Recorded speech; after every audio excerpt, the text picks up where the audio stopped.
दोस्तों,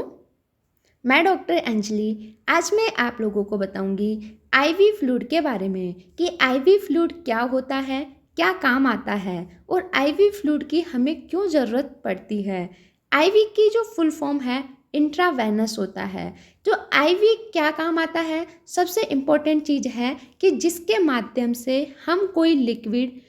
उसको हम वेन में डालते हैं, जिसके माध्यम से तो जो कोई भी लिक्विड में जैसे कि ब्लड है या कोई भी जैसे फ्लूइड में जैसे नॉर्मल सलाइन है या ग्लूकोज है, जिसको हम डायरेक्ट वेन के अंदर डालते हैं उसको हम इंट्रावेनस बोलते हैं। तो इंट्रावेनस के नॉर्मल जैसे बात करें कि इसके अलग अलग टाइप होते हैं, जिसमें कि जैसे कि नॉर्मल सलाइन हुआ या लिंगर लैक्टेज है या डेक्सट्रोज है, तो इसमें क्रिस्टलोइड्स के टाइप होते हैं। हम बात करें इसके आगे, तो जैसे मैंने बताया आपको कि इंट्रावेनस क्या होता है, तो जिसके माध्यम से हम फ्लूइड को वेनस ब्लड स्ट्रीम के अंदर डाला जाता है। आईवी फ्लूइड है वो हम अलग अलग टाइप से डालते हैं, जैसे कि हम कोई भी हमारी जो सूटेबल वेन है, जैसे कि हाथों की कोई वेन है जैसे कि एंटी क्यूबिटल फोसा, जिसका हम आगे डायग्राम आपको बताएंगे, या फिर जैसे व्रिस्ट है उसके अंदर, या फिर जैसे छोटे बच्चे होते हैं इन्फेंट, उनके अंदर स्काल्प वेन को काम में लिया जाता है, या फिर जैसे बहुत ज़्यादा बर्न हो गया है तो या बहुत ज़्यादा एक्सीडेंट हो गया है तो उस कंडीशन के अंदर भी हम सेफेनस वेन को काम में लेते हैं, जो हमारे पैर की वेन होती है। अब ये बात करूँ, जो आपको बताया था ये क्यूबिटल हमारा फोसा होता है, तो इसके अंदर जो भी वेन हमें प्रोमिनेंट दिखाई देती है उसके अंदर हम फ्लूइड को इंसर्ट करते हैं, या जैसे कि हमारे जो एंटीरियर फोर आर्म के अंदर भी हम डाल सकते हैं। दूसरी है जैसे कि हमारे पैर की वेन, उसके अंदर भी क्या होता है कि जो हमारी जो सेफेनस वेन होती है, तो इसका जो मीडियल पार्ट है या जो लेटरल पार्ट है, इसके अंदर भी हम इंसर्ट कर सकते हैं। या फिर जैसे कि रिस्ट के अंदर भी जो वेन हमें बहुत ज़्यादा प्रोमिनेंट दिखाई दे रही है उसके अंदर भी हम इसको इंसर्ट कर सकते हैं। अब बात करें कि इंट्रावेनस फ्लूइड की हमें क्यों ज़रूरत पड़ती है, तो बात करें सबसे पहले हमारी बॉडी के अंदर जो भी वाटर है या इलेक्ट्रोलाइट की लॉस हो गया है, या जो भी हमारे उस वाटर या इलेक्ट्रोलाइट को बढ़ाने के लिए हम मेनली इंट्रावेनस फ्लूइड को काम में लेते हैं। साथ ही साथ में बात करें कि जो हमारा फ्लूइड और जो इलेक्ट्रोलाइट इम्बैलेंस हो गया है, जैसे कि हमारी बॉडी के अंदर डिहाइड्रेशन की कंडीशन डेवलप हो गई हो, जिनको बहुत ज़्यादा उल्टी दस्त हो रखे हैं, या जिनके बहुत ज़्यादा ब्लड का लॉस हो गया है उस कंडीशन के अंदर, या बॉडी बहुत ज़्यादा बर्न हो गई है, या कोई भी हमने मेजर सर्जरी करी है, तो उसके बाद में जो हमें फ्लूइड की या जो हमारे इलेक्ट्रोलाइट की जो ज़रूरत पड़ती है बॉडी के अंदर, तो उसको बैलेंस करने के लिए हम क्या करते हैं, आईवी फ्लूइड चढ़ाते हैं। या फिर जैसे न्यूट्रिशन इम्बैलेंस हो गया हो हमारी कंडीशन में, उसको करेक्ट करने के लिए, या कुछ ऐसी मेडिसिन्स होती है जिनको हम आईवी के थ्रू ही दे सकते हैं, या जैसे पेशेंट है वो मतलब उस शॉक में है या ऐसी कंडीशन में कि वो ले नहीं पा रहा हो, या फिर जैसे कैंसर का है तो उसके अंदर हम कुछ ऐसी मेडिसिन्स डालते हैं जो कि हम आईवी फ्लूइड के थ्रू ही देते हैं। साथ में हम बात करें कि जो ये फ्लूइड थेरेपी है उसके मेन दो कंपोनेंट होते हैं, एक तो हमारी जो मेंटेनेंस थेरेपी, दूसरी है रिप्लेसमेंट थेरेपी। मेंटेनेंस जो थेरेपी होती है, इसके अंदर की जो भी हम पेशेंट है उसने बहुत लंबे समय से ना तो कुछ खा रहा है ना कुछ पी रहा है, तो उस कंडीशन के अंदर भी हम क्या करते हैं, वहाँ का जो हमारी बॉडी के अंदर फ्लूइड का लॉस हुआ है या जो इलेक्ट्रोलाइट्स का जो लॉस है उसको मेंटेन करने के लिए भी हम क्या करते हैं, फ्लूइड थेरेपी को काम में लेते हैं। साथ में कोई भी प्री ऑपरेटिव के टाइम पे भी हम आईवी फ्लूइड देते हैं, या फिर जैसे कि हमारी बॉडी के अंदर जो वाटर है या इलेक्ट्रोलाइट की डेफिशिएंसी हो गई है, जैसे कि बहुत ज़्यादा वॉमिटिंग हो रखी है या फिर उल्टी हो रखी है, या फिर जैसे डायरिया की कंडीशन डेवलप हो गई है, या बहुत ज़्यादा ब्लड का लॉस हो गया है, उस कंडीशन के अंदर भी हम फ्लूइड को चढ़ाते हैं। या फिर हमारी बॉडी के अंदर जैसे कि बहुत ज़्यादा हमारी बॉडी बर्न हो गई है, तो उस कंडीशन के अंदर भी हम क्या करते हैं, रिप्लेसमेंट थेरेपी को काम में लेते हैं। अब हम आईवी फ्लूइड है, ये पूरा एक आईवी का सेट है कि हम उसको कैसे सेट करते हैं, तो उसका एक हम आगे आपको डायग्राम बताते हैं। ये है स्टेलाइज्ड जो फ्लूइड है, जिसमें लिंगर लैक्टेज हो सकता है, नॉर्मल सलाइन हो सकता है, ब्लड हो सकता है, तो ये डिपेंड करता है पेशेंट की कंडीशन क्या है, उसको किस चीज़ की रिक्वायरमेंट है, उसके अकॉर्डिंग हम फ्लूइड चढ़ाते हैं। अब जो कंटेनर है वो प्लास्टिक का भी हो सकता है या फिर ग्लास कंडीशन में भी देखने को मिल सकता है आपको।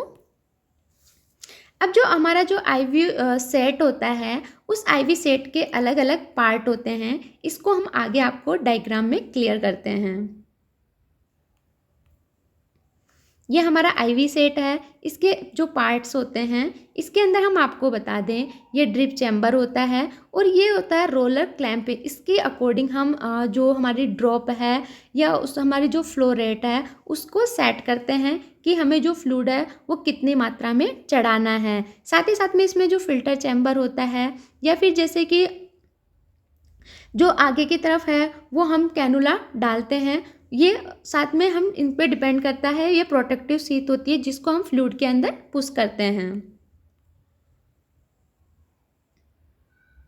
जैसे कि ये है, इससे हम हमारे जो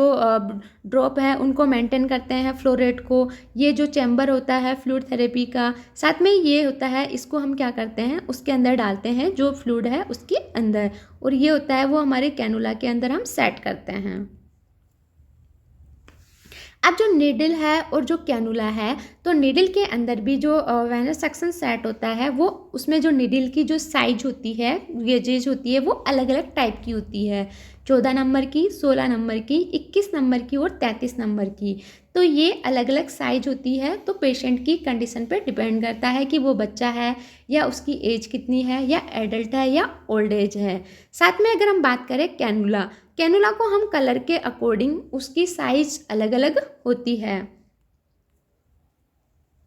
अब जैसे है कैनुला, तो कैनुला के अंदर जैसे हम कलर की बात करें तो ऑरेंज कलर का है वो 14 गेज का, 16 है तो ग्रे कलर का, ग्रीन है तो 18, पिंक है 20 का, ब्लू 22 का, और जो येलो है वो 24 का। अगर हम बात करें बच्चों के अंदर, तो बच्चों के अंदर हम इसमें होता है वो 24 से लेकर के 22 गेज के जो होते हैं डायमीटर का कैनुला, उसको हम काम में लेते हैं। और जो एडल्ट है उसके अंदर हम 14 से लेकर के 22 गेज का है उसको काम में लेते हैं। साथ में बात करें कि जो नॉर्मल हमें अगर ब्लड चढ़ाना है, तो ब्लड के अंदर हम 14 से लेकर के 16 गेज के कैनुला को काम में लेते हैं। और साथ में फ्लूइड है, फ्लूइड के लिए हम नॉर्मल टाइम में 20 से लेकर के 24 नंबर को काम में लेते हैं।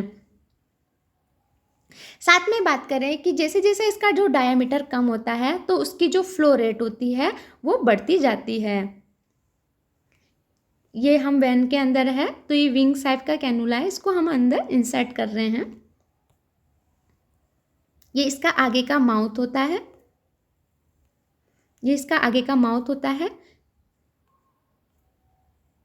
अब जो हम आईवी फ्लूइड देते हैं उसके क्या क्या इंडिकेशन है, किस किस कंडीशन के अंदर हम आईवी फ्लूइड चढ़ाते हैं, तो मेनली है सबसे इम्पोर्टेंट चीज़ है डिहाइड्रेशन। डिहाइड्रेशन की कंडीशन के अंदर जब पेशेंट मुंह से कुछ खा पी नहीं रहा हो, या कोई भी सीवियर केस है जैसे कि पेशेंट बेहोश है, तो उस कंडीशन के अंदर भी हम क्या करते हैं आईवी फ्लूइड चढ़ाते हैं। इसमें जैसे कि बहुत ज़्यादा ब्लड का लॉस हो गया हो, या कोई भी मेजर ट्रॉमा हो, या फिर पेशेंट बहुत ज़्यादा लंबे समय से जो बीमार है, तो उस कंडीशन के अंदर हम क्या करते हैं, हम आईवी फ्लूइड चढ़ाते हैं। दूसरी चीज़ है हाइपोवॉल्यूमिक शॉक। हाइपोवॉल्यूमिक शॉक के अंदर क्या होता है कि बहुत ज़्यादा जैसे खतरनाक एक्सीडेंट हुआ है, उसके अंदर ब्लड का बहुत ज़्यादा लॉस हो गया है, तो उस कंडीशन के अंदर, या पेशेंट बहुत ज़्यादा बर्न की कंडीशन हो गई है जिससे पेशेंट शॉक में चला गया है, तो उससे क्या होता है हमारा जो बॉडी के अंदर जो फ्लूइड होता है और जो वॉल्यूम होता है फ्लूइड का वो बहुत ज़्यादा डिक्रीज चला जाता है, तो उसकी वजह से हाइपोवॉल्यूमिक शॉक के कंडीशन में पेशेंट चला जाता है।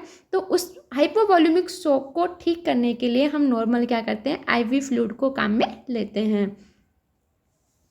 अब आईवी फ्लूइड को हम काम में तो लेते हैं, लेकिन उसके कुछ कॉम्प्लिकेशंस होते हैं, इसके हमें ध्यान रखना चाहिए। कॉम्प्लिकेशंस की बात करें तो या तो हमारी जो वेलफाइटिस का मतलब होता है हमारी जो वेन है उनके अंदर सूजन आना, या फिर जैसे कोई भी सेप्सिस इन्फेक्शन हो गया हो तो उसकी वजह से वहाँ पे क्या होता है गैंग्रीन भी हो सकता है और उस टिश्यूज़ की डेथ भी हो सकती है। या फिर एक्सट्रावेशन का मतलब होता है कि जो हम फ्लूइड चढ़ा रहे हैं वो उस पर्टिकुलर ब्लड में ना जाकर उसके आसपास के जो टिश्यूज़ हैं उस वेन में ना जाकर के क्या करता है उसके आसपास के टिश्यूज़ में चला जाता है, तो उस कंडीशन में भी हमें ध्यान रखना चाहिए। या हमारे जिससे हम कैनुला से हम जो आईवी जो हम काम ले रहे हैं फ्लूइड, तो कैनुला के टाइम पे हम चढ़ाते टाइम उस वेन के अंदर क्या होता है, या तो कोई भी एयर चली गई हो, तो उस कंडीशन में भी पेशेंट शॉक में जा सकता है, इसलिए हमें ध्यान रखना चाहिए। या हमारे ग्लूकोज या इलेक्ट्रोलाइट का डिस्टर्बेंस हो रखा हो, या पेशेंट अगर हमारे बॉडी के अंदर ब्लड का जो लेवल है वो बहुत ज़्यादा डिक्रीज चला गया हो, या फिर पेशेंट की जो हार्ट रेट है वो बहुत ज़्यादा इंक्रीज है जिसकी वजह से हाइपरटेंशन की कंडीशन डेवलप हो गई हो, या फिर जो फ्लूइड है वो बहुत ज़्यादा ओवरलोडेड हो गया हो हमारी बॉडी के अंदर, या फिर हमारी जो पल्मोनरी आर्टरीज होती है या वेन होती है उनमें सूजन आ गया हो, तो उस कंडीशन के अंदर भी हमें आईवी फ्लूइड को ध्यान में रखना चाहिए और बंद कर देना चाहिए। साथ में क्या होता है कि अगर हम इससे बहुत ज़्यादा रैपिडली काम में लेते हैं, जैसे आईवी फ्लूइड है वो बहुत जल्दी जल्दी चढ़ाते हैं, तो उस कंडीशन के अंदर हमारे हार्ट फेलियर होने के चांस बहुत ज़्यादा मात्रा में रहते हैं। तो इन चीज़ों का ध्यान रखना चाहिए। अगर हम बात करें कुछ लोकल कॉम्प्लिकेशन, जहाँ पे हमने कैनुला लगाया है उस जगह पे भी कुछ कॉम्प्लिकेशंस देखने को मिलते हैं, तो वहाँ के आसपास की जो वेन है उसके अंदर भी सूजन आ जाती है, उसकी जगह वहाँ पे रेडनेस या हॉटनेस या टेंडरनेस देखने को मिलती है। इसलिए अगर हम कोई भी कैनुला लगाते हैं तो 3 दिन से बाद में हम उस कैनुला को चेंज कर देना चाहिए, क्योंकि कभी कभी क्या होता है उसकी वजह से हमारी जो वेन है उनके अंदर ब्लड का क्लॉट बन जाता है, तो उस वजह से भी प्रॉब्लम्स हो सकती है। अब नॉर्मल जैसे कि हम जिस जगह पे हमारी वेन को पंचर करते हैं उस जगह पे क्या होता है, रेडनेस हो सकती है या सूजन आ सकती है, या उस जगह पे पर्टिकुलर क्या होता है, लंबे समय तक अगर कैनुला काम में लेते हैं तो कभी कभी वहाँ पे ब्लड का क्लॉट भी बन जाता है। तो इस कंडीशन में हमें ध्यान रखना चाहिए, और हो सके तो हमें 3 से 4 दिन बाद में कैनुला को चेंज करते रहना चाहिए। आई होप आपको हमारा वीडियो अच्छा लगा। अगर अच्छा लगा तो प्लीज़ लाइक करें एंड हमारे चैनल को सब्सक्राइब करें। Thank you. इससे रिलेटेड अगर कोई भी क्वेरी है तो आप हमारे कमेंट बॉक्स में कमेंट करके पूछ सकते हैं।